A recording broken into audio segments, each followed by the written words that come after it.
Hello guys, welcome সকলকে আমার wrestling YouTube channel wrestling and comedy skit with অনির্বাণে। আর ব্যাকল্যাশ বেশি দিন বাকি নেই গাইস। ব্যাকল্যাশ এই সপ্তাহে রবিবারই হতে চলেছে। ব্যাকল্যাশ আমরা দেখতে পাবো নেটফ্লিক্স থেকে সকাল সকাল। বাট ব্যাকল্যাশের ঠিক আগের রয়ের রিভিউ এপিসোড নিয়ে আমি চলে এসেছি। এই সপ্তাহের ব্যাকল্যাশের ঠিক আগের রয়ের রিভিউ এপিসোড নিয়ে চলে এসেছে। আর আমি নিয়ে কিছু বলতে চাই। আমার বেশ ভালো লেগেছে, কারণ 2 ঘন্টার শো হয়। 3 ঘন্টার নয়। স্ম্যাকডাউন যেমন 3 ঘন্টা ড্র্যাক করে, সেরকম ড্র্যাক করে না। 2 ঘন্টার মধ্যে যতটুকু দেখানো ততটা দেখায়, আর আমি এনজয় করেছি। বাই দ্য ওয়ে, নিয়ে কিছু বলার আগে বলি, চেলসি গ্রিন আর ম্যাট কার্ডোনার ছবি। বিকজ চেলসি গ্রিনের অ্যাপারেন্টলি কোনো একটা সার্জারি হয়েছে হার্টের কিছু একটা ব্যাপারে, তো এই জন্য চেলসি গ্রিন হসপিটালে ছিল। আর একটা ফটো দেখাতে চাই, সেটা হচ্ছে ওবাফেমির সাথে ড্যান হাউজেন। ইনস্টাগ্রাম থেকে পাওয়া এই ফটো। ড্যাম, ওবাফেমি কি তাহলে হতে চলেছে ড্যান হাউজেনের মিস্ট্রি পার্টনার ব্যাকল্যাশে? ইউ রিয়েলি নেভার নো যে কী হতে চলেছে। বাট ইয়েস, আমি চাইবো in future Danhausen versus Oba Femi দেখতে, বা ড্যান হাউজেন ওবাফেমিকে একটা টিমের মধ্যে দেখতে। That will be funny as hell. যাই হোক, শো অ্যাকচুয়ালি শুরু হয় রোমান রেইন্সকে দিয়ে। রোমান রেইন্স খুব রেগেছিল। রোমান বেসিক্যালি শো শুরু করতে চেয়েছিল, ফাতুর সাথে কথা বলতে চেয়েছিল, বাট অ্যাডাম পিয়ার্স জানায় ফাতু এখনও আসেনি। দেন সেথ রলিন্সের সাথে রোমানের একটা দেখা দেখি হয়, আর রলিন্স রোমানকে বলে তুমি আমার রাস্তায় আছো। রোমান সরে যায়।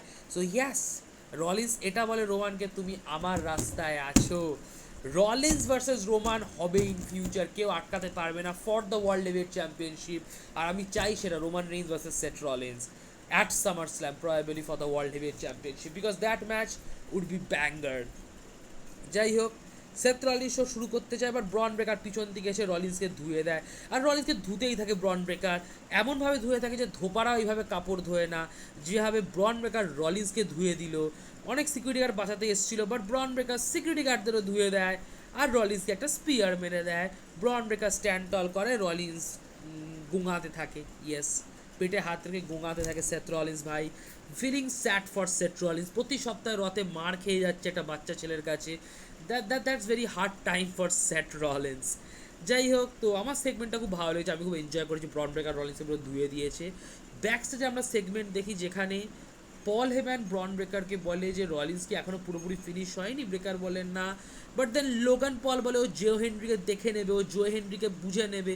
তো পল হেম্যান লোগান পলকে বলে, লোগান পল তুই একটু বেশি রেগে আছিস, তুই জো হেনরিকে পেলে জো হেনরিকে খতম করে দিবি, তুই সাসপেন্ড খেয়ে যাবি। ব্রন ব্রেকার অলরেডি কিছুদিন আগে সাসপেন্ড খেয়েছিল, আর ব্রক লেসনারও রিটায়ার করে গেছে। সো পল হেম্যান বলে বেসিক্যালি ওর কেউ নেই, তাই ও চায় না যে লোগান পল জো হেনরিকে বাজেভাবে ধুয়ে সাসপেন্ড হয়ে যাক। তাই পল হেম্যান থিউরির সাথে জো হেনরির ম্যাচ দেয়, যাতে লোগান পল জো হেনরির কোনো ক্ষতি করতে না পারে, সাসপেন্ড যাতে না হতে পারে লোগান পল। আর অস্টিন থিউরি বলে দেয় লোগান পলকে যে আমি তোর বদলা নেব লোগান, আমি জো হেনরিকে দেখিয়ে দেবো আমি কী জিনিস, দেখিয়ে দেবো ভিশন কী জিনিস। তো জো হেনরি রিংয়ের মধ্যে গান গাইতে শুরু করে দেয়, লোগান পলকে ফায়ার করা নিয়ে গান। আর লোগান পল খুব খচে যায়, অবভিয়াসলি খচে যাওয়ারই কারণ। So Austin Theory versus Joe Hendry match হয়, ফান ম্যাচ, নতুন ম্যাচ, একটা নতুনত্ব জিনিস দেখলাম, আমি এনজয় করেছি ম্যাচটা। And Joe Hendry is amazing man, Joe Hendry সত্যি অ্যামেজিং। যাই হোক, জো হেনরিকে ম্যাচের মাঝখানে লোগান পল 12টা বাজায়, যার কারণে ম্যাচটা বন্ধ হয়ে যায়, ম্যাচটা নো কন্টেস্টে শেষ হয়ে যায়, বিকজ লোগান পল ডিসকোয়ালিফাই করে দেয় বেসিক্যালি। তো যাই হোক, লোগান পল জো হেনরিকে বাজাতে থাকে, ম্যাচ বন্ধ। থিউরিও বাজাতে থাকে জো হেনরিকে, 2-on-1 অ্যাসল্ট চলে। স্ট্রিট প্রফিট আছে, স্ট্রিট প্রফিট এসে লোগান পল আর থিউরি দুজনকে বাজাতে থাকে, বাট দেন ব্রন ব্রেকার এসে স্ট্রিট প্রফিটকে বাজিয়ে দেয়। দেন সেট রলিন্স ট্রাই করে, বাট রলিন্স সব মার খেয়ে যায়। Yes, so basically Bron Breakker stand tall করে, আর বাকি সবাই পড়ে থাকে। রলিন্সও মার খেয়ে পড়ে আছে, স্ট্রিট প্রফিট, জো হেনরি, লোগান, থিউরি এরাও পড়ে আছে সব, শুধু ব্রন ব্রেকার স্ট্যান্ড টল করে। And that's the vision, that's the future. Completely like the segment, completely like the aura of Bron Breakker. Already main event স্ট্যাটাসের লাগছে ব্রন ব্রেকারকে, ভেরি গুড। এইভাবে বুকিং করা উচিত ব্রন ব্রেকারের। আর আশা করবো ব্যাকল্যাশে সেথ রলিন্স জিতুক। বিকজ ব্রন ব্রেকারকে মারাত্মক স্ট্রং লাগছে, আর রলিন্স যদি হারতেই থাকে সব, রলিন্সকে খুব বাজে দেখাবে, রলিন্স লেজেন্ড যেহেতু। তাই আমি চাই ব্যাকল্যাশে সেথ রলিন্স কোনোভাবে একটা জিতে যাক, দেন রাইভালরি কন্টিনিউ হবে, এবং আলটিমেটলি ব্রন ব্রেকারই রাইভালরিটা জিতবে, সেটা আমি চাই 2-1-এ জিতুক Bron Breakker. That's my hope basically. যাই হোক, তো এন্টায়ার জিনিসটাই ভালো লেগেছে, match, Joe Hendry, concert, Rollins, Bron Breakker সব ফিন ব্যালারের সাথে ম্যাচ হয় জেরি ম্যাকডোনা। জেডি ভাইয়ের সাথে ফিন ব্যালারের ম্যাচ আমি খুব এনজয় করেছি, কারণ দুজনের কেমিস্ট্রি ভালো, দুজন একে অপরকে 20 বছর ধরে চেনে, তো অবভিয়াসলি কেমিস্ট্রি ভালো হবে। ম্যাচের মুভগুলো বেশ ভালো ছিল, পেসিং ঠিকঠাক ছিল। ডমিনিক এই ম্যাচে ইন্টারাপ্ট করার অনেক চেষ্টা করে, তো ডমিনিক মাঝে মাঝে মার খেয়ে যায়, রেফারি ডমিনিককে বের পর্যন্ত করে দেয় এত ইন্টারাপ্ট করার জন্য। দেন লিভ মর্গান ডিস্ট্র্যাক্ট করে রেফারিকে, আর সেই সুযোগে রোকসানি, ফিন বেলারের ফেভারিট, ফিন বেলার যাকে ট্রাস্ট করেছিল, সেই রোকসানি হাতুড়ি দিয়ে বেলারকে বাজিয়ে দেয়, আর জেডি একটা হেডবাট দিয়ে বেলারকে পিন করে দেয়। ইয়েস, 1-2-3 জেডি ম্যাকডোনা ফাইনালি জেতে একটা ম্যাচ। আমি খুব খুশি হলাম জেডি ভাইয়ের জন্য, কারণ জেডি ভাই অনেক খাটে এবং অনেক ভালো রেসলার। তো জেডি ভাই ফাইনালি ম্যাচ জিতলো ফিন বেলারকে হারিয়ে, বাট খুশি হওয়ার সাথে সাথে স্যাডও হচ্ছি, বিকজ ফিন বেলার জবার, বিকজ ডাব্লিউডাব্লিউ জেডিকে খুব একটা বড় পজিশনে দেখে না। বেলার জেডির কাছে হারলো, সো ডাব্লিউডাব্লিউ ফিন বেলারকেও পাত্তা দেয় না। আর আমার কেন যায় না মন বলছে ডাব্লিউডাব্লিউর পরের রিলিজ লিস্টে ফিন বেলারও থাকবে। আমি চাই না বেলারকে বের করে দিক WWE, but anything can happen. New day release হয়ে গেল, অনেকে রিলিজ হয়ে গেল, সো হু নোস, ফিন বেলারই প্রবাবলি হয়তো নেক্সট পার্সন যে রিলিজ হবে ডাব্লিউডাব্লিউ থেকে।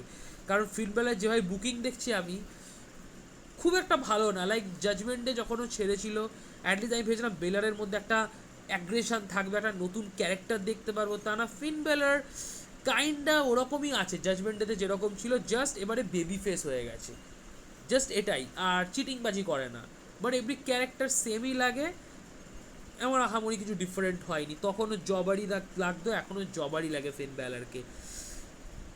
যাই হোক, ব্যাক স্টেজে একটা সেগমেন্ট দেখছিলাম, যে দেখায় যে সেগমেন্টে বেসিক্যালি লিভ মর্গান, র্যাকেল আর রোকসানিকে ইন্সপায়ার করে ট্যাগ টাইটেলের জন্য, বাট বেলি আর লায়রা আসে, ওরা কথা কাটাকাটি করে। তো নেক্সট উইক আই থিঙ্ক হবে বেলি অ্যান্ড লায়রা ভার্সেস রোকসানি অ্যান্ড র্যাকেল।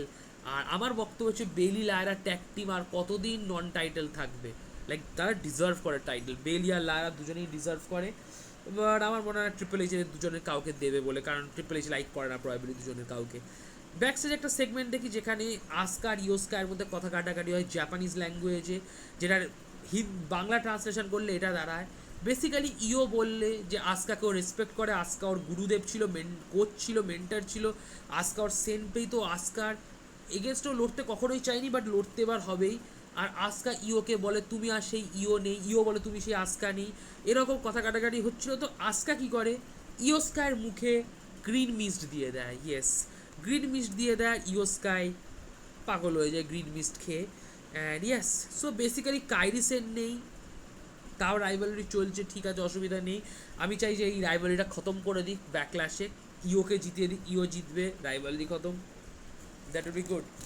ব্যাকস্টেজে আমরা একটা জিনিস দেখি, বেসিক্যালি সোল রুকার এন্ট্রির সময় দেখি থিওরি ম্যাক্সিনের সাথে কথা বলছে। থিওরি আর ম্যাক্সিন কি তাহলে টিম হবে ইন ফিউচার? আমার মনে হয় না, বিকজ ডাব্লিউডাব্লিউ এরকম অনেক কিছু টিস করে তারপর কিছুই করে না। এরকম অনেক উদাহরণ রয়েছে লাস্ট 2 বছরে, যেখানে ডাব্লিউডাব্লিউ টিস তো অনেক কিছুই করেছে, বাট সেগুলোর ঘন্টাও কিছু হয়নি, উল্টে অনগোয়িং স্টোরি লাইনকে পর্যন্ত মানে ইউজ করে না, ওটাকে মাঝখানে থামিয়ে দেয়। সো আমি খুব একটা বেশি আশাবাদী নই এই নিয়ে। যাই হোক, সোল রুকা আসে, অ্যাডাম পিয়ার্স সোল রুকাকে কন্ট্রাক্ট দেয়, সোল রুকা খুব খুশি হয়। বেকি লিঞ্চ আসে, বেকি লিঞ্চ অ্যাডাম পিয়ার্সকে বলে যে আমার টাইমে তুই কী করছিস, সেটা তো আমার টাইম হওয়ার কথা ছিল, মুভমেন্ট ছিল। বেকি লিঞ্চ ইওকে ইও জ্যানেটি বলে, মার্টি জ্যানেটি এ করে।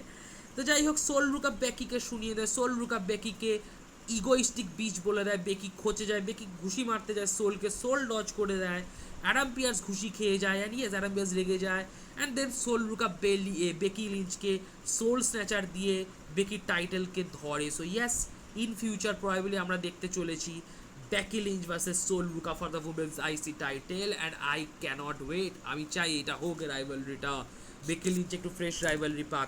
ওবাফেমি ওপেন চ্যালেঞ্জ, প্রথমে তোজাবা অ্যাকসেপ্ট করে, বাট দেন ওটিস নিজে আসে, কারণ তোজাবা ভয় পেয়ে যায়, আর ওটিসকে লিটারালি ওবাফেমি 2 মিনিটে স্কোয়াশ করে দেয়।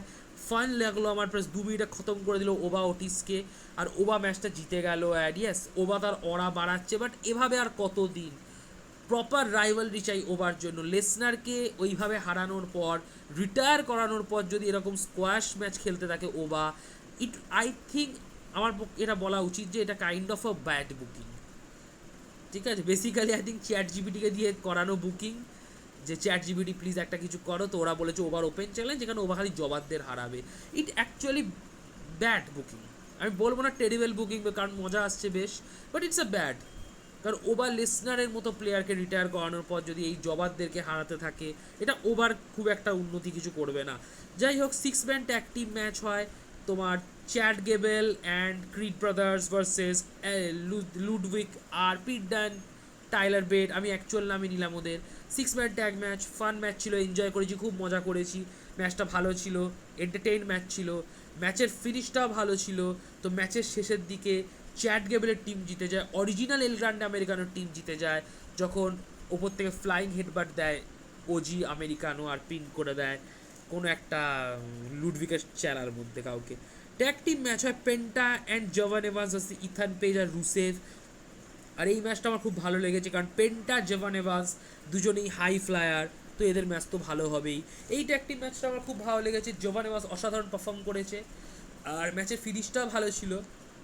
সো বেসিক্যালি রুসেভ হেল্প করে, রুসেভের জন্য পেনটা ডিস্ট্র্যাক্ট হয়ে যায়, পেনটা বাঁশ খেয়ে যায়, আর পেনটাকে ইথান পেজ একটা ফিশারম্যান টাইপ কিছু সুপ্লেক্স দেয়, দেন ইথান পেজ পেনটাকে পিন করে দেয়। সো ইয়েস, ইথান পেজ পেনটাকে পিন করে দেয়। So Ethan Page I think title opportunity পাওয়ার যোগ্য, ইথান মানে পেনটার টাইটেলটাকে চ্যালেঞ্জ করার যোগ্য। আর রুসেভ আর ইথান পেজ খুব খুশি, কারণ ওদের ট্যাগ টিম ম্যাচটা জিতে যায়। Enjoy it. Roman Reigns main ইভেন্টে আসা, রোমান রেইন্সের সেগমেন্ট মারাত্মক ছিল। রোমান বেসিক্যালি জেকাব ফাতুর ওপর রেগে যায়, আর ফাতুকে বলে তুই নিজেকে কি মনে করিস ফাতু, তুই টঙ্গা ডেথ গ্রিপ ইউজ করেছিস আমার ওপর। ওই সাবমিশনটা, ওই লকটা ফ্যামিলি মেম্বারের ওপর ইউজ করে না, রিংয়ের মধ্যে ইউজ করে না, টঙ্গা ডেথ গ্রিপ ইউজ করা হয় রিয়েল লাইফ কোনো হরিবল সিচুয়েশান থাকলে। তুই বারে ফেসে গেছিস, 10জন গুন্ডা তোর চারপাশে দাঁড়িয়ে আছে, তখন টঙ্গা ডেথ গ্রিপ ইউজ করতে হয়, ফ্যামিলি মেম্বারের ওপর না। ওই মুভের একটা ঐতিহ্য আছে ফাতু, তুই সমস্ত কিছু নষ্ট করে দিলি। তো ফাতু বললো যে আমি ওই মুভটা ইউজ করেছি কারণ আমার মুভটা ইউজ করা দরকার, আমি সব ইউজ করবো, আমার সমস্ত কিছু দিয়ে দেবো যাতে আমি তোকে হারাতে পারি রোমান, কারণ তোকে না হারালে আমি ফিনিশ হয়ে যাব, আমি একদম লাস্ট জায়গায় আটকে আছি, আমি তোকে হারিয়ে তোর টাইটেল নিয়ে নেবো, তোর সব কিছু নিয়ে নেবো, আর আমি আমার ফ্যামিলিকে একটা বেটার লাইফ দেবো, এরকম কিছু একটা বলে জেকাব ফাতু। দেন রোমান বেসিক্যালি ফাতুকে এটা বলে দেয় যে কি ফ্যামিলি বলছিস তুই ফাতু, তুই তোর নিজের বাচ্চা বউ এদের কথা ভাবিস, 7টা বাচ্চার কথা, আমি আমার পুরো ফ্যামিলির কথা ভাবি, 140টা বাচ্চা, আমি ওদের জেনারেশনের ফিউচারের কথা ভাবি, সবার এডুকেশনের কথা ভাবি, পুরো ফ্যামিলির দায়িত্ব আমার কাঁধে রয়েছে ফাতু, আর তুই are selfish ফাতু। Then Roman basically ফাতুকে বলে দেয় তুই আমার ব্লাড হতে পারিস, আমার রিলেটিভ হতে পারিস, ফ্যামিলিতে হয়তো আমরা দুজন সেম লেভেলে, আমরা দুজনই ভাই একে অপরের কাজিন, বাট ইন রিংয়ে ফাতু তুই আমার থেকে অনেক নিচে, কারণ আমি টপে, আমি অনেক দিন ধরেই বিজনেসে আছি, লোকের আমায় ভালোবাসে প্লাস রেসপেক্টও করে, সেই জন্য আমার নাম চেল্লায় ওটিসি বলে। ফাতু খুব খচে যায়, তো ফাতুর রোমানকেই ধুয়ে দেয়, খুব বাজেভাবে ধুয়ে দেয়। রোমান কাম ব্যাক করার চেষ্টা করে, but Fatu Tama Tonga death grip দিয়ে রোমানকে কাবু করে দেয়, রোমানকে স্ল্যাম দেয়, অ্যাবসুলেটলি ডিস্ট্রয় করে দিয়ে কন্ট্যাক্ট সাইড করে দেয় ফাতুকে দারুণ দেখাচ্ছিল, আর রোমানকেও দারুণ লাগছিল, লাইক রোমান সেল খুব ভালো করেছে ফাতুর জন্য। সো ইয়েস, ফাতুকে মারাত্মক ডমিনেন্ট দেখাচ্ছে for against Roman, and I completely love it. এইভাবেই প্লেয়ার তৈরি করতে হয়, রোমান জানে কিভাবে প্লেয়ার তৈরি করতে হয়, অ্যাটলিস্ট সিএম পাঙ্ক আর কোডি রোডস, সেথ রলিন্স এদের থেকে অনেক ভালোভাবে জানে যে কীভাবে একটা প্লেয়ারকে ক্রিয়েট করতে হয়, বিকজ রোমান অলরেডি তৈরি করছে জ্যাকব ফাতুকে, তৈরি করে ফেলেছে জ্যাকব ফাতুকে। Absolutely amazing story, absolutely amazing promo, সব কিছু ঠিকঠাক, and I completely enjoy the Raw ভালো লেগেছে। যদি আপনাদের ভিডিওটি ভালো লাগে, ভিডিওটি লাইক করে দেবেন, ভিডিওটি যে রেসলিং বন্ধুদের মধ্যে শেয়ার করবেন, আমার ইউটিউব চ্যানেলটি সাবস্ক্রাইব করবেন, কমেন্ট বক্সে কমেন্ট করে আপনাদের অপিনিয়ন জানাবেন, আর নোটিফিকেশন মোতাবেক ক্লিক করবেন যাতে সময় মতো আপনারা ভিডিওর আপডেট পান। So like, share, subscribe, notification মোতাবেক ক্লিক, আর কমেন্ট বক্সে কমেন্ট। নমস্কার।